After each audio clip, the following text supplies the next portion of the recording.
Yang namanya disuruh kan? Oh, disuruh. Cepat ditetapkan, cepat itu. Dan ingin, sekali lagi, dihukum seberat-beratnya. Tidak ada toleransi karena telah memberikan sesuatu yang menyulitkan terhadap penyidik. Dan dia tidak mau secepat itu menyerahkan diri dan tidak mau bertanggung jawab. Semoga, sekali lagi, dihukum seberat-beratnya, dihukum seberat-beratnya. Tidak ada toleransi, kalau bisa dihukum mati, dihukum mati.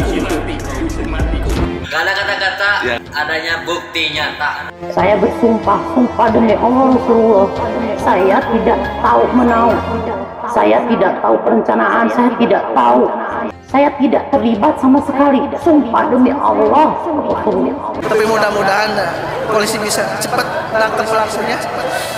Harus diberi hukuman yang setimpal, harus dihukum mati demi Allah Rasulullah, harus dihukum mati. Allahu Akbar. Saya diurus Watuti nih, Ya. dari kecil. Berarti kasih sayang Watuti itu udah pernah ke saya nih waktu kecil ya. Dikasih makan, disuapin. Waidah, Wayeti, Walilis juga sama. Nah, sekarang ketika orang yang disayang, seperti kakak sendiri, terbunuh, orang jadi suaminya, kalau mau berangkat, ya saya langsung curiga tuh. Ya. Wah, ini orang jangan-jangan pelakunya itu aja, itu pun di dalam hati saya. Makanya pada waktu itu saya langsung panggil pihak kepolisian. Sini tolong amankan dulu Pak Yosef tuh di atas, bawa ke SMA. Jadi kalau ditanya, saya harus maksa-maksa ditanya gitu, Pak Kades lihat bercak darah? Enggak, saya mah enggak. Tidak merhatikan bajunya. Saya mah hanya itu aja, kecurigaan tuh seolah-olah mau lari.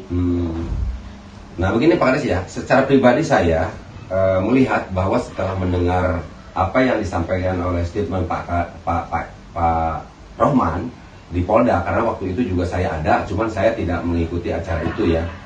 Waktu itu ada teman-teman YouTuber juga yang mewawancarai Pak Rohman saat itu. Tetapi secara pribadi saya itu dalam hati bertanya-tanya begitu, apakah memang Pak Kades ini dengan Pak Rohman ini istilahnya sudah saling berkomunikasi, bro, ntar lu bilang begini aja bro, gitu, atau bagaimana? Nah saya berpikir seperti itu Pak Kades. Kenapa saya berpikir seperti itu? Karena Pak Kades ini sangat dekat sekali dengan Pak Rohman. Nah yang ingin saya tanyakan kepada Pak Kades, karena Pak Kades ini dikenal nih di teman-teman YouTuber ya, pemerhati kasus Subang, Pak Kades suka memberikan klarifikasi. Nah saat itu kenapa ini? Alasannya mungkin bisa dibedah nih sekarang Pak Kades nih. Pak Kades tidak memberikan klarifikasi saat itu karena memang sekarang kasusnya sudah terungkap. Alasan Pak Kades, kenapa Pak Kades saat itu tidak memberikan klarifikasi seperti ini gitu Pak Kades? Karena saya anggap itu tidak penting. Kenapa tidak penting? Karena itu obrolan saya pribadi. Kalau saya waktu itu ada saja jejak digital saya yang langsung itu menuduh Pak Yosef, baru akan saya klarifikasi. Tapi kalau itu mah kan nggak penting, itu saya obrolan dengan beliau, hanya via telepon.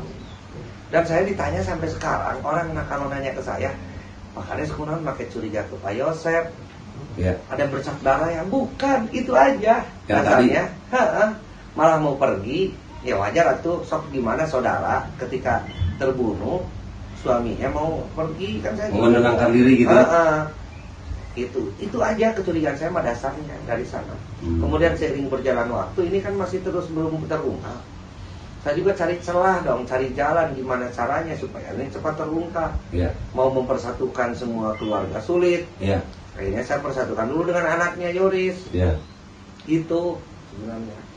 Nah, oke, terima kasih Pak Kades. Nah, yang ingin saya tanyakan sebagai seorang teman pada saat memberikan statement seperti itu, sampai saat ini sudahkah ada Pak Indra nih dengan Pak Rohman berkomunikasi seperti biasa? Belum ya? Belum sampai sekarang. Telepon juga belum. Biasanya kalau ada apa-apa telepon atau WA. Iya, Pak. Tapi nggak selek kan?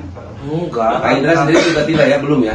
Belum. Saya takutnya gini kalau telepon beliau ganggu, karena kan beliau sekarang lagi fokus ya. Kliennya Pak Yosef sudah ditetapkan tersangka. Kemudian di satu sisi satu timnya juga kan sama sebagai pendamping Bu Mimin ditetapkan tersangka. Saya lebih mengerti. Karena saya tidak termasuk, walaupun saya seorang pengacara, saya tidak berani untuk masuk terus ke ranah mereka, karena kan setiap pemikiran pengacara itu punya jurisprudensi, punya dasar hukum masing-masing. Dari mana nanti pembelaannya seperti apa kan itu. Ya Pak Kades, gini ya, selain daripada kepala desa. Pak Kades itu sekarang selain daripada kepala desa, Pak Kades kan kalau berbicara tentang Pak Kades juga seorang pengacara, dan setahu saya Pak Kades itu sekarang sedang cuti ya. Tetapi saya menganggap bahwa Pak Kades itu bisa dikatakan sebagai praktisi hukum juga lah begitu. Nah, ini terkait ada penetapan tersangka di dalam kasus Subang ini, kita sudah sangat senang dan bahagia sekali nih. Dan kita mengapresiasi apa yang dilakukan oleh pihak Polda Jawa Barat, karena pada dasarnya secara pribadi juga saya meyakini bahwa penetapan tersangka bukan hanya berdasar kepada pengakuan Danu, akan tetapi juga berdasar kepada alat bukti yang sah. Saya memiliki keyakinan bahwa pihak kepolisian ada alat bukti yang kuat untuk bagaimana bisa menetapkan TSK di dalam kasus Subang, terutama Pak Yosep dan Danu yang saat ini sudah ditahan. Nah, menurut cara pandang Bapak sendiri nih, terutama untuk dua orang aja dulu nih, untuk Pak Yosep dan Danu, seperti apa Pak? Karena banyak yang seolah bahwa penetapan tersangka dan mereka ini semua hanya berdasar kepada keterangan Danu, sepihak lah seperti itu. Pengakuan Danu. Ya. Jadi begini, kalau penyidik itu tidak akan gegabah ketika menetapkan tersangka. Pertama, marwah kepolisian. Kedua, kalau salah penetapan itu pra-peradilan. Yeah. Ketika polisi kalah di pra-peradilan, ini bahaya. Institusi mereka terancam marwahnya. Jadi tidak gegabah. Mungkin, ini perkiraan saya ya. Karena kan dua alat bukti saja sudah cukup. Pertama, alat buktinya adalah pengakuan Danu. Yeah. Kedua adalah bukti petunjuk. Apa sih bukti petunjuk yang bisa menetapkan Pak Yosep menjadi tersangka?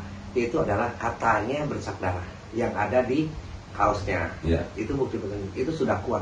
Dan katanya juga, ini katanya, karena saya tahunya kan dari berita nih. Iya, betul-betul. Katanya juga bercak darah itu adalah DNA-nya DNA Bu Tuti. Di bercak darah di kaosnya. Nah itu kalau untuk Pak Yosep.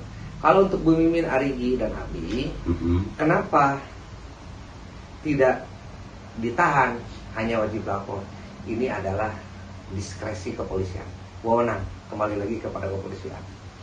Tapi saya yakin penetapan terhadap 3 tersangka ini sudah ada 2 alat bukti. Mungkin belum disampaikan oleh penyidik. Karena tadi saya pernah bilang di channel Tirodo, kata Kombes Ibrahim Tompo, saksi sudah 218 bertambah. Nah, yang saya salut kepada tim Polda sekarang, saksi anu baheula yang dulu tidak ngaku, dipaksa-paksa, sekarang ngaku bahwa saya tahu loh, lihat orang ini, gitu. Oke Pak Kades, jadi menyimak apa yang disampaikan oleh Pak Kades terkait 2 alat bukti yang tentunya merujuk kepada KUHP 184 ya, terkait alat bukti yang sah ya, dari mulai keterangan saksi, keterangan ahli, petunjuk, surat, dan keterangan terdakwa. Tadi dibicarakan bahwa untuk Pak Yosep di sini ada bercak darah yang tentunya menurut keterangan kata Pak Kades ya, ini adalah diduga DNA-nya Ibu Tuti. Nah, yang ingin saya tanyakan kepada Pak Kades adalah, karena memang ketiga tersangka saat ini itu kan belum ditahan, masih dikenakan wajib lapor setiap hari Senin dan Kamis. Tapi saya mendengar apa yang dikatakan oleh Pak Kades barusan terkait ada penambahan saksi ini di dalam kasus Subang. Sampai dengan berjumlah berapa Pak Kades? 218. Nah, itu dikatakan oleh Pak Kades adanya yang mengakui atau menerangkan. Nah, apakah berdasarkan keterangan saksi tambahan yang tentunya memberikan keterangan itu sehingga Pak Kades juga memiliki keyakinan bahwa untuk 3 orang tersangka yang statusnya saat ini wajib lapor itu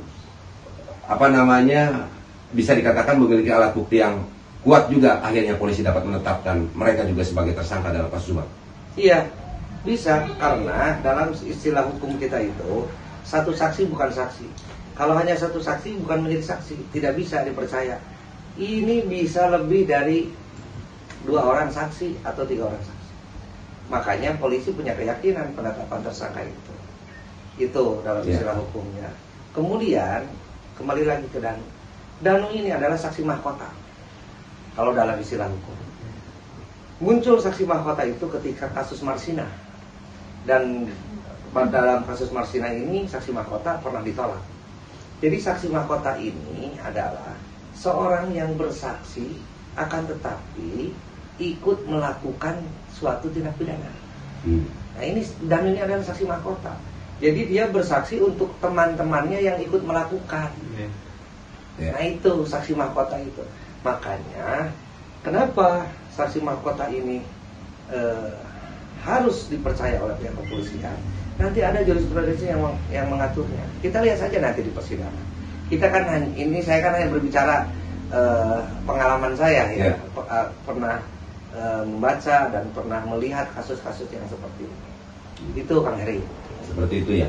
Nah, lalu menurut cara pandang Pak Kades nih, situasi seperti ya sekarang lah ya, walaupun memang sekali lagi ini banyak yang bertanya-tanya nih, seolah memang adanya 3 orang yang dikenakan wajib lapor di sini seperti menunjukkan keraguan pihak kepolisian dalam menetapkan TSK. Tapi secara pribadi sih saya percaya. Nah, mungkin untuk hal ini gitu bisa lebih menurut cara pandang Pak Kades seperti apa? Jadi kita balik lagi ya, menimbulkan keraguan itu bagi kita yang hanya berpikiran mengira. Ya, ingat, polisi tidak bodoh. Ketika tadi saya bilang, ketika menetapkan tersangka, konsekuensinya akan lebih banyak. Dan kalau penetapan ini kemudian hanya asal-asalan, ini akan menjadi presiden buruk bagi pihak kepolisian. Itulah saya yakin nanti, coba lihat aja nanti. Karena kan ada saksi yang tidak mau dihadapkan, tidak mau dibilang, ada dirahasiakan juga ya, itu nanti aja sih. Kita lihat nanti kalau sudah proses persidangan, sok lihat saja.